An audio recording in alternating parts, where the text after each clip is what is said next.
ებრაელთა ხალხის ისტორია უძველესი დროიდან იწყება, როცა იუდეა მათი სამშობლო იყო. თუმცა რომაელთა მიერ იერუსალიმის განადგურებამ 70 წელს ამ ადგილიდან ებრაელთა დიასპორის განდევნა გამოიწვია, რაც მათთვის საუკუნეების განმავლობაში მუდმივ ტანჯვასა და უცხო მიწაზე ცხოვრებას ნიშნავდა. მიუხედავად ამისა, იერუსალიმი და აღთქმული მიწა დარჩა მათთვის ოცნების და იმედის სიმბოლოდ. მე-19 საუკუნის ბოლოს, როცა ანტისემიტიზმი ევროპაში მწვავდებოდა, ებრაელებმა აქტიურად დაიწყეს საკუთარი ეროვნული იდეის გამყარებაზე ფიქრი. ამ ფონზე უნგრული წარმოშობის ებრაელი ჟურნალისტი თეოდორ ჰერცლი, იგივე ბენიამინ ზევ ჰერცლი გახდა სიონისტური მოძრაობის ლიდერი. მისი ნაშრომი Der Judenstaat, რომელიც 1896 წელს გამოქვეყნდა, გამოხატავდა იდეას, რომ ებრაელებმა ისტორიული სამშობლო პალესტინა საკუთარი სახელმწიფოს შესაქმნელად უნდა დაებრუნონ. ჰერცლმა ორგანიზება გაუწია პირველ სიონისტურ კონგრესის მოწვევას 1897 წელს შვეიცარიის ქალაქ ბაზელში, სადაც 200-ზე მეტი წარმომადგენელი შეიკრიბა მსოფლიოს სხვადასხვა ქვეყნიდან.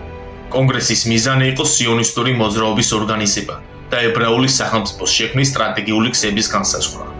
აქ მიღებულ იქნა ცნობილი ბაზელის პროგრამა, რომლის თანახმადაც ებრაელთა მოძრაობის მთავარ მიზნად იუდეაში ებრაული სამშობლო შექმნა და მისი სამართლებრივი უზრუნველყოფა გამოცხადდა. კონგრესმა ასევე დააარსა სიონისტური ორგანიზაცია, რომელიც ფინანსურად და პოლიტიკურად უზრუნველყოფდა ჰერცლის იდეებს. ერთ-ერთი უმთავრესი ინსტრუმენტი გახდა ებრაული ნაციონალური ფონდი, Keren Kaiment Israel, რომელიც პალესტინაში მიწის შესაძენად და ებრაელთა დასახლებებისთვის ფინანსების მოსაზიებლად შეიქმნა. ჰერცლი წერდა: ბაზელში დავაფუძნე ებრაული სახელმწიფო.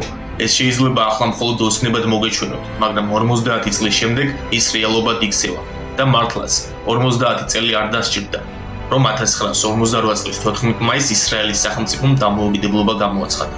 მე-20 საუკუნის პირველ ნახევარში პალესტინაში ებრაელთა მიგრაცია გაიზარდა, რამაც გამოიწვია მეორე მხარის, არაბული მოსახლეობის უკმაყოფილება. ბალფურის დეკლარაციით 1917 წელს ბრიტანეთის მთავრობამ ოფიციალურად გამოხატა მხარდაჭერა პალესტინაში ებრაელთა ხალხის ეროვნული სახლის შექმნის შესახებ. ამან უფრო გაამწვავა ურთიერთობა და გამოიწვია არაბთა საპროტესტო გამოსვლები. ებრაელებმა დაიწყეს გაძლიერებული მიგრაცია.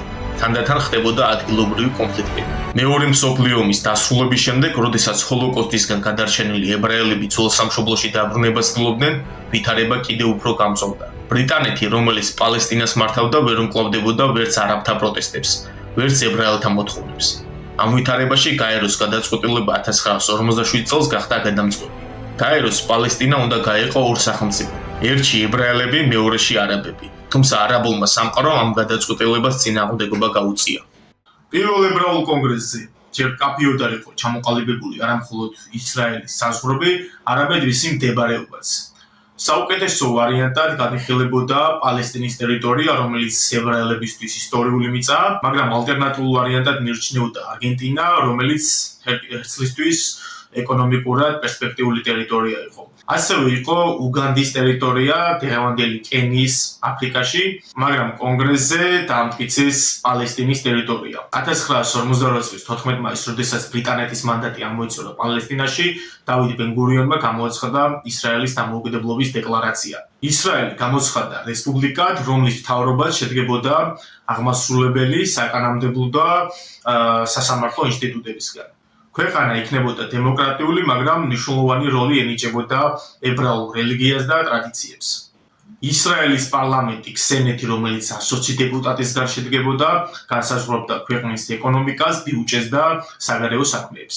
ახლად შექმნილი ისრაელის სახელმწიფო გარკვეულ ტერიტორიებს მოიცავდა, მაგრამ ის არ იყო მაინც საერთაშორისოდ აღიარებული და დადასტურებული. მნიშვნელოვანი იყო ის ფაქტი, რომ ისრაელის სახელმწიფოს ტერიტორია მოიცავდა იმ ადგილებს, რომელიც წინასწარ იყო კონგრესის დროს განსაზღვრული. 1948 წელს მისი საზღვრები ეფუძნებოდა გაეროს პალესტინის განაწილების გეგმას.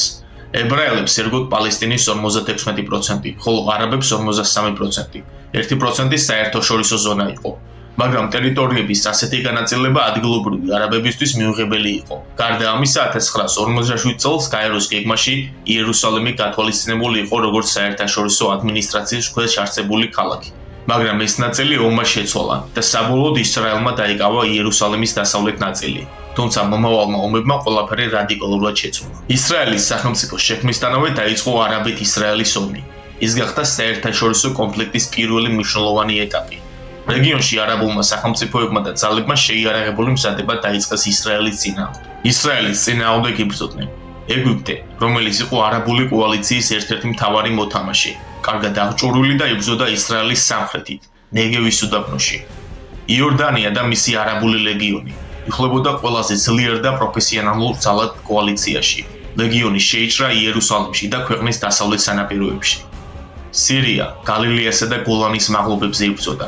სირიის ძალები მოიცავდა მსუბუქ ტანკებს და არტილერიას. ლიბანი მონაწილეობა მიიღეს თავდასხმის ჩრდილოეთ ნაწილში. ერაყი იორდანიის ძალებთან ერთად ისრაელის დასავლეთ რეგიონებში იბრძოდა და პალესტინელი არაბები, ორგანიზირებული ჯგუფები, რომლებიც ისრაელის მთელ ტერიტორიაზე იბრძოდნენ და ანადგურებდნენ ებრაელთა დასახლებებს. ხოლო ისრაელი იყო თავისი სამხედრო ძალებით წარმოდგენილი, რომელსაც საჰალი ერქვა. იგი დაარსებული იქნა 1948 წლის 31 მაისს ებრაული იათაქვეშა ორგანიზაციებისგან, რომელთა შორის ყველაზე ცნობილი და გავლენიანი იყო ჰაგანა. ჰაგანასთან ერთად საჰალში გაერთიანდნენ მისი მოწინააღმდეგე ორგანიზაციები, ირგუნი და ჰალმახი. ირგუნი ნახევრად დამოუკიდებელი სამხედრო ორგანიზაცია იყო, რომელიც მოქმედებდა ისრაელის ეროვნული ინტერესების დასაცავად. ცნობილი იყო აგრესიული ოპერაციებით და პარტიზანული ტაქტიკით. აქვე აუცილებლად უნდა გავშალოთ ისრაელის შეიარაღებული ძალების საკითხიც. ჰაგანა იყო ებრაული სამხედრო ორგანიზაცია, რომელიც პალესტინაში მოქმედებდა ბრიტანეთის მანდატის არსებობის დროს 1920-1947 წლებში. ჰაგანას სახელი ივრითზე ნიშნავს თავდაცვას, რაც განპირობებული იყო ამ ორგანიზაციის წესდების და სტრუქტურით. ჰაგანა იაფას არაბული რაზმების ებრაელ მოსახლეობაზე შეტევის შემდეგ შეიქმნა და ეს იყო თავდაცვის ორგანიზაცია, რათა ებრაელებს საშუალება ჰქონოდათ ებრძოლათ არაბების წინააღმდეგ. თავიდან ჰაგანა ადგილობრივი ნახევრად სამხედრო ჯგუფების ქსელი იყო, მაგრამ 30-იან წლებში იგი რეორგანიზდა და გადაიქცა ცენტრალიზებული ძლიერ სამხედრო ჯგუფად. ჰაგანა დროთა განმავლობაში სასტიკმედებებზე გადავიდა. მათ უკავშირდებათ დიერ იასინის ხოცვა 1948 წლის 9 აპრილს. პლანი დალეტის ოპერაცია, რომლითაც გადაწვეს არაბული სოფლები, მოსახლეობა დახოცეს და ნაწილი გადაასახლეს. იარაბადის ხოცვა. ჰაგანას ჯგუფის წევრები სამოქალაქო პირებზეც ახორციელებდნენ თავდასხმებს. მათი მიზანი იყო პანიკის დათესვა და ისეთივე ტერორიზმი, რომელსაც დღეს ჰამასი შადის. თუმცა მოდი ისევ დაუბრუნდეთ პირველ არაბეთ-ისრაელის ომს. ისრაელი შეიარაღებას აღმოსავლეთ ევროპის ქვეყნებიდან, განსაკუთრებით ჩეხოსლოვაკიიდან იღებდა. ეხმარებოდა საბჭოთა კავშირის და ბრიტანეთის. ამ რესურსებმა ისრაელს შესაძლებლობა მისცა კონჩეტევაზე გადასულიყვნენ. ოპერაცია ნახშონი მოიცავდა იერუსალიმისკენ მიმავალ ქსის გათავისუფლებას, რაც წარმატებით შეასრულეს. ოპერაცია დანი და ოპერაცია ხიორის შემდეგ ისრაელის არმიამ ცენტრალურ ფრონტზე წარმატებები მოიპოვა. ისრაელმა შეძლო სამხრეთ პალესტინის, ნეგევის უდაბნოს დაკავება და ჩრდილოეთში არაბული პოზიციების გაწმიდაც. ომი ისრაელის სამხედრო გამარჯვებით დასრულდა. ამასთანავე ახალი პოლიტიკური და ტერიტორიული რეალობის ჩამოყალიბებით ახლო აღმოსავლეთში. ისრაელმა ინდივიდუალური ზავის ხელშეკრულებები გააფორმა რამდენიმე სახელმწიფოსთან. 1959 წლის 24 თებერვალს ეგვიპტესთან. ამ ზავით ისრაელი აკონტროლობდა ნეგევის უდაბნოს, ხოლო ღაზის სექტორი დარჩა ეგვიპტის ადმინისტრაციის ქვეშ. ლიბანთან 23 მარტს შემდეგ მოყვა ზავი იორდანიასთან და სირიასთან. ომამდე თუ კაიროს მიენიჭებული პალესტინის მთლიანი მოცულობის 56% ისრაელს ეკუთვნოდა, არაბეთ-ისრაელის ომის შემდეგ ეს რაოდენობა 77%-მდე გაიზარდა. ომის შემდეგ ისრაელის ხელში გადავიდა ნეგევის უდაბნო, გალილეა, დასავლეთ პალესტინის დიდი ნაწილი. იერუსალიმი გაიყო ორად, დასავლეთი ისრაელის ხელში გადავიდა, ხოლო აღმოსავლეთი იორდანიის. ომის შემდეგ დაახლოებით 700,000 პალესტინელი არაბი იძულებული გახდა დაეტოვებინა მათი საცხოვრებელი ადგილი. ისინი ლიბანში, სირიაში, ეგვიპტეში, ასევე ღაზას სექტორშიც გადავიდნენ. არაბეთ-ისრაელის ომის დასრულების შემდეგ ისრაელმა მიიღო საერთაშორისო აღიარება და ის აღიარა საბჭოთა კავშირმაც და ამერიკის შეერთებულმა შტატებმაც როგორც სახელმწიფო. არაბეთ-ისრაელის ომის შემდეგ ამ რეგიონში კონფლიქტი არ დასრულებულა. პირიქით, ახალი პრობლემები გაჩნდა და ერთ-ერთი მათგანი იყო სუეცის კრიზისი. სუეცის არხი ეგვიპტეში ხმელთაშუა და წითელ ზღვებს შორის მდებარეობს და 1879 წელს გაიხსნა. იგი ევროპასა და აზიას შორის უმუკლეს საზღვაო მარშრუტს წარმოადგენს, რაც მას გლობალური ვაჭრობისათვის სტრატეგიულ მნიშვნელობას ანიჭებს. თავდაპირველად სუეცის არხს მართავდა საერთაშორისო კომპანია, რომელშიც ბრიტანეთი და საფრანგეთი დომინირებდნენ. მე-20 საუკუნეში ეგვიპტე ცდილობდა არხზე მეტი კონტროლის მოპოვებას, რადგან იგი მის ტერიტორიაზე მდებარეობდა, მაგრამ შემოსავალს დიდწილად უცხოური კომპანიები იღებდნენ. 1952 წელს ეგვიპტეში სამხედრო გადატრიალებით ძალაუფლება მოიპოვა გამალ აბდელ ნასერმა.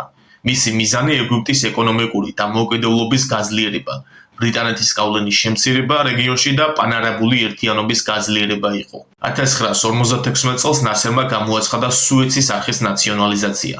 ამით ეგვიპტემ არხის სრული კონტროლი მოიპოვა, ხოლო შემოსავალი არხის გამოყენებიდან ეგვიპტის ეკონომიკის გასავითარებლად უნდა გამოყენებულიყო. ნასერის მიერ არხის ნაციონალიზაციამ აღაშფოთა დიდი ბრიტანეთი და საფრანგეთი, რადგან ისინი არხს სტრატეგიულ და ეკონომიკურად ფლობდნენ. გარდა ამისა, ნასერის ნაბიჯი საფრთხეს უქმნიდა ისრაელს, რადგან ეგვიპტე უფრო გაძლიერდებოდა. 1956 წლის ოქტომბერში ბრიტანეთმა, საფრანგეთმა და ისრაელმა საიდუმლო შეთანხმება გააფორმეს, რაც ცნობილია სევრის პროტოკოლის სახელით. ისრაელი დაესხმებოდა ეგვიპტეს და აიძულებდა ნასერს არხის მახლობლად ჯარის განლაგებას.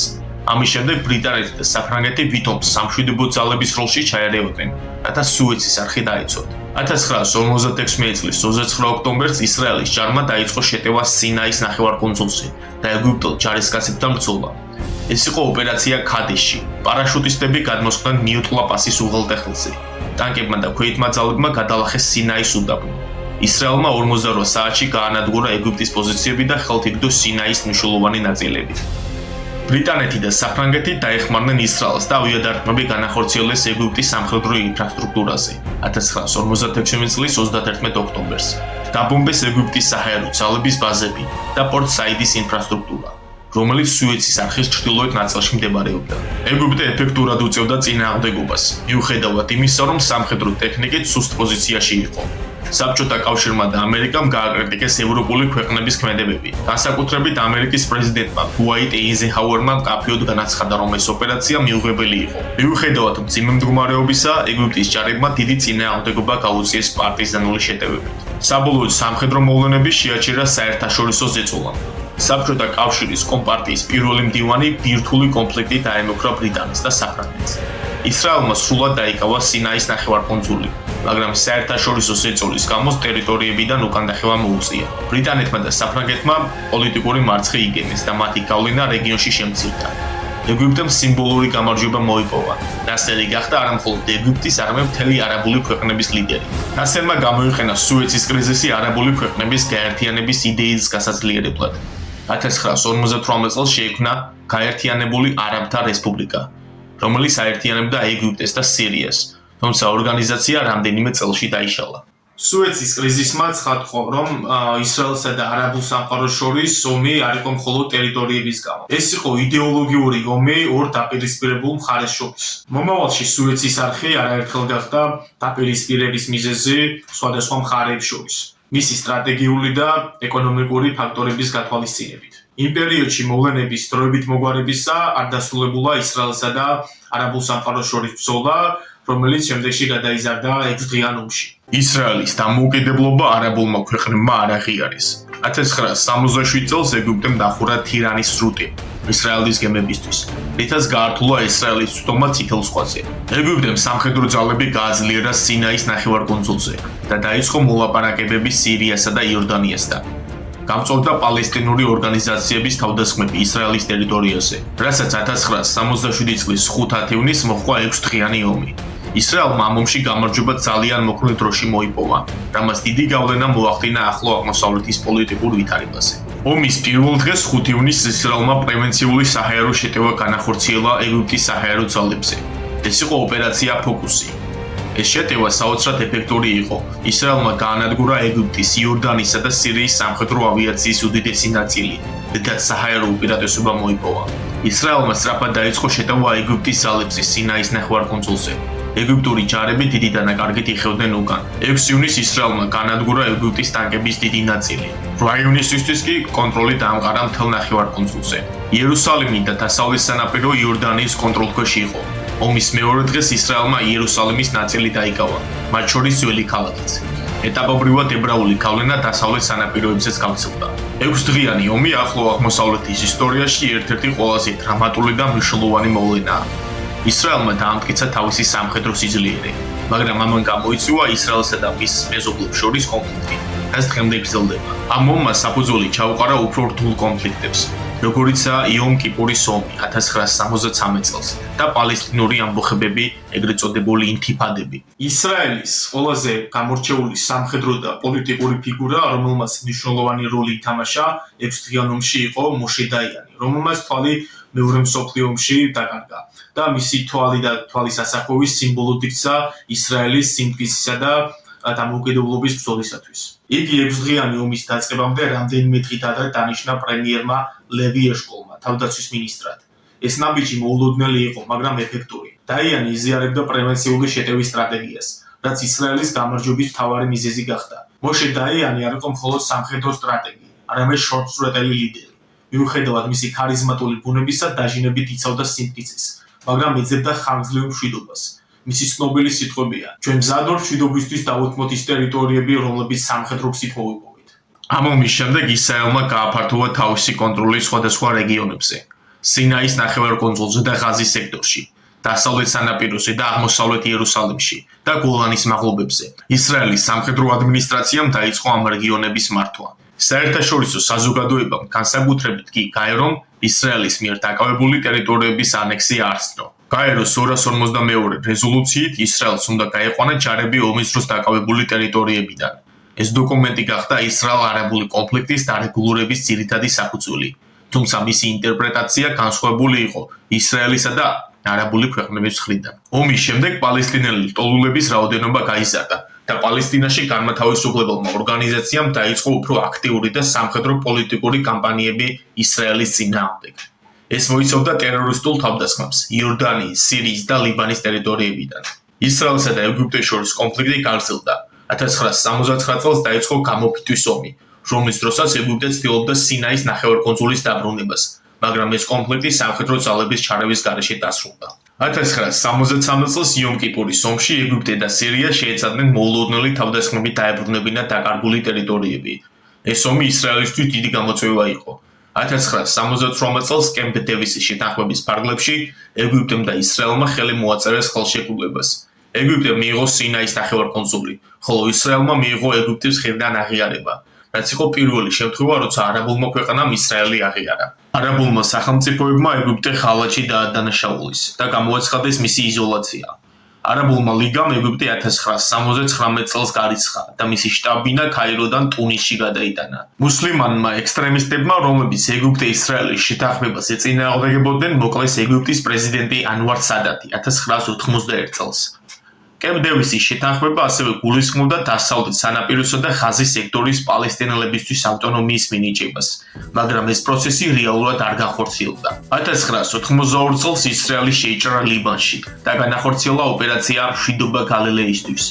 ისრაელის ჯარმა ბეირუთი ალყაში მოაქცია და იასირ არაფატის ხელმძღვანელობით პალესტინური შეიარაღებული ორგანიზაცია PLO იძულებული გახდა ლიბანი დაეტოვებინა და ტუნისში გადასულიყო. პალესტინელთა უმრავლესობა შეთანხმებას სკეპტიკურად უყურებდა და მას მათი ინტერესების ხალატად მიიჩნევდა.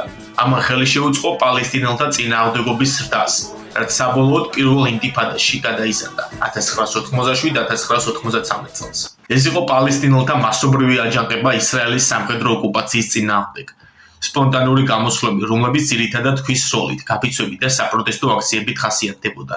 ინტიფადამ მსოფლიო ყურადღება მიიქცია და საბოლოოდ ოსლოს შეთანხმებით დასრულდა 1993 წელს პალესტინური ავტონომიის შექმნით. 1995 წელს ისრაელის პრემიერ-მინისტრი იცხაკ რაბინი, რომელმაც ოსლოს შეთანხმებას მოაწერა ხელი, ექსტრემისტმა ებრაელმა მოკლა.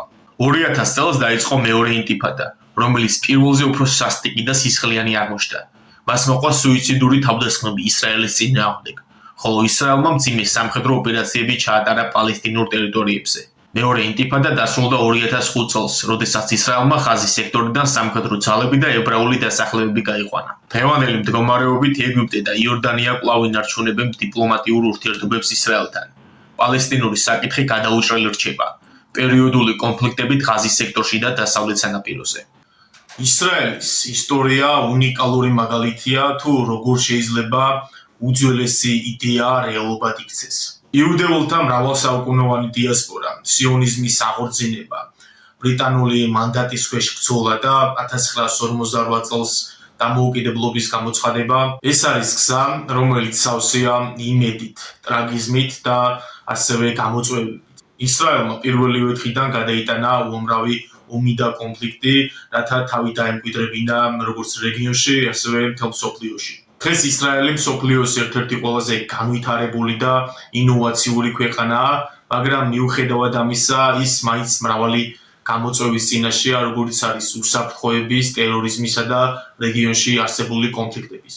ხოლო იმაზე პასუხი, თუ ვისია ეს მიწა, ნამდვილად არ ვიცი, მე მხოლოდ იმის თქმა შემიძლია, რომ უძველესი დროიდან ამ მიწაზე ქანაანელები, ასირიელები, ასურები, რომაელები, ბერძნები, პტოლემეიდები, ალექსანდრე მაკედონელი, სელჩუკები, ბიზანტიელები, აიუბიდები, ოსმალები, ბრიტანელები, პალესტინელები, არაბები, იუდეველები, სიონისტები, ისრაელიტები იბრძოდნენ. თანამედროვე პერიოდში კი ჰამასი თავისი ტერორისტული ქმედებებით ცდილობს პალესტინაში გაბატონებას. ამ ერთი მოუსავლიანი ხრიოკი უცხო მიწის გამო აგერ უკვე 6000 წელია კაცობრიობა ერთმანეთს ეძვის და ალბათ მომავალი 6000 წელიც ასე იქნება.